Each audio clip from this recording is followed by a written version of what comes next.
Yeni Kazak edebiyatının temelini atan büyük şair Abay Kunanbayev'in 175. doğum yıl dönümüne adanmış uluslararası bir etkinlik başkent Bişkek'te düzenlendi. Türksoy Daimi Konsey kararı ile Abay Kunanbayev yılı kapsamında yapılan etkinliği giriş sözüyle Kırgız Cumhuriyeti Kültür, Enformasyon ve Turizm Bakanı Kayrat İmanaliyev açarak büyük şair, düşünür, eğitimci ve halk figürü Abay Kunanbayev'in 175. yıl dönümüne adanmış bu etkinliğin Türk dünyası bünyesinde önemli rol oynadığına dikkat çekti. Sonra Kırgız Cumhuriyeti Başkanı Sadır Japarov'un etkinliğin katılımcılarına kutlama mesajını okudu. 175 yıllık marekesi Kırgızstanda mına belgileniп atat. Antkeni Türk tilдүү mamлекеттерде bu yılkı жылдын Novruzuna çeyин ötkөн жылдан tartıp Abay yılı dep жарыяланды. Bakan mikrofonumuza söylediği konuşmada şair Kunanbayev'in çağdaş Kazak edebiyatının kurucusu olduğuna vurgu yaparak Türk, Özbek, Kırgız ve diğer Türk kökenli halklarımızın edebiyatında da önemli yer tuttuğunu belirtti. Kunanbayev, Kazak düşüncesi ve ruhunu yeni zamana açtı. Kayrat İmanaliyev, Uluslararası Türk Kültürü Teşkilatı Türksoy, Aralık 2019'da Türk Dünyası Kültür Başkenti Oş'ta düzenlenen Türksoy Daimi Konseyi 37. dönem toplantısında 2020 yılını Abay Kunanbayev yılı olarak kutlanmasını kararlaştırdığını bir kez daha hatırlattı.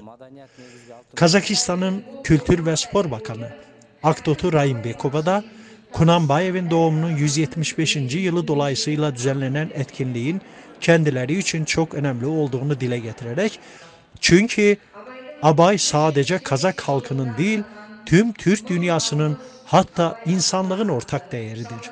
Maneviyat ve kültürünün simbolüdür dedi.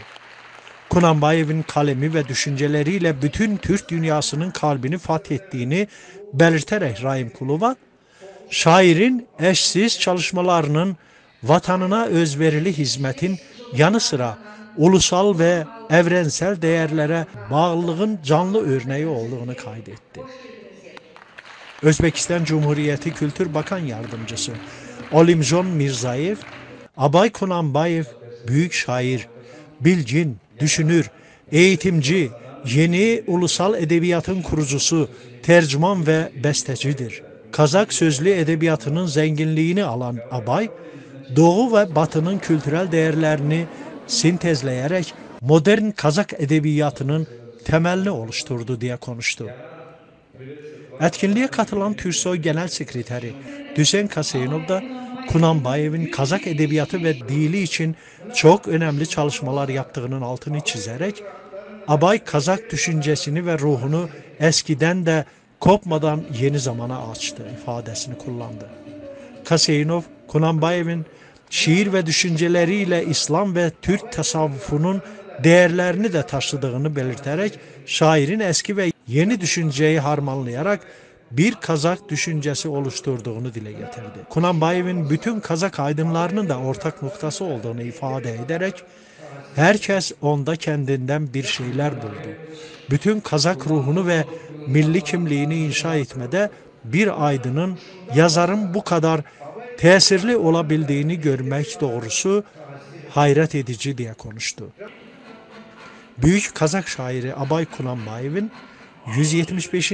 doğum yıl dönümüne adanmış uluslararası etkinlik, Kırgızistan, Kazakistan, Özbekistan, Türkiye, Azerbaycan ve Türkmenistan'dan sanatçıların katılımıyla düzenlenen konser programı ile sona erdi.